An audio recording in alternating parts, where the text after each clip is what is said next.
할렐루야, 날마다 하나님의 말씀을 묵상하는 성도 여러분들을 주님의 이름으로 축복합니다. 오늘도 말씀을 통해서 역사하시는 하나님을 풍성하게 경험하는 귀하고 복된 시간이 되시기를 주님의 이름으로 소망합니다.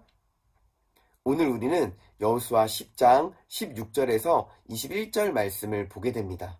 여호수아는 막게다 굴에 아모리 5 왕들이 숨었다라는 보고를 받게 되죠. 보고를 받고 어떻게 반응할까요? 큰 돌을 굴려서 동굴 입구를 막게 하고 그들을 지키라 라고 명령합니다. 또한 후군을 치도록 명령합니다.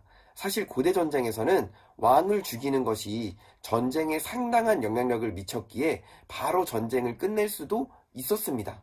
하지만 여호수아는 가나안 족속을 멸하라는 하나님의 말씀을 기억합니다.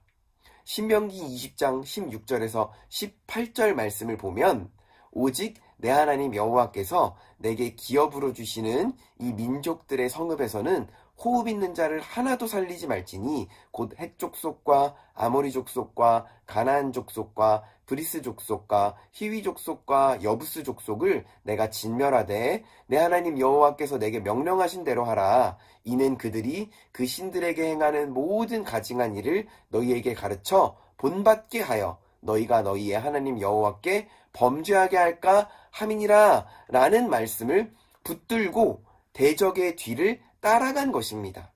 결국 가나안 족속을 멸하고 막게다 진영으로 돌아오게 되죠. 돌아온 이스라엘 백성들은 평안을 누리게 되었습니다. 우리는 인생을 살아갈 때 항상 선택의 기로에 놓이게 됩니다. 그런데 이런 선택에는 기준이 필요합니다. 바로 하나님의 말씀인 것이죠.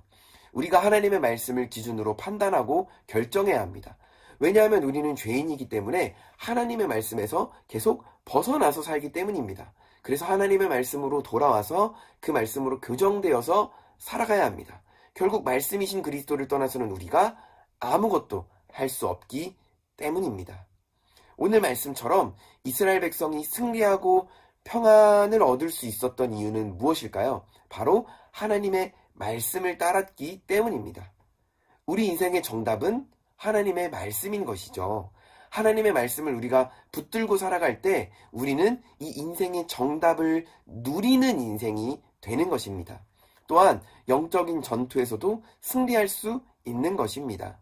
그러므로 세상의 논리와 세상의 이론을 따라서 살아가는 것이 아니라 하나님의 말씀을 따라 살면서 승리하시는 귀하고 복된 삶을 사시는 성도 여러분들이 되시기를 주님의 이름으로 간절히 축복합니다.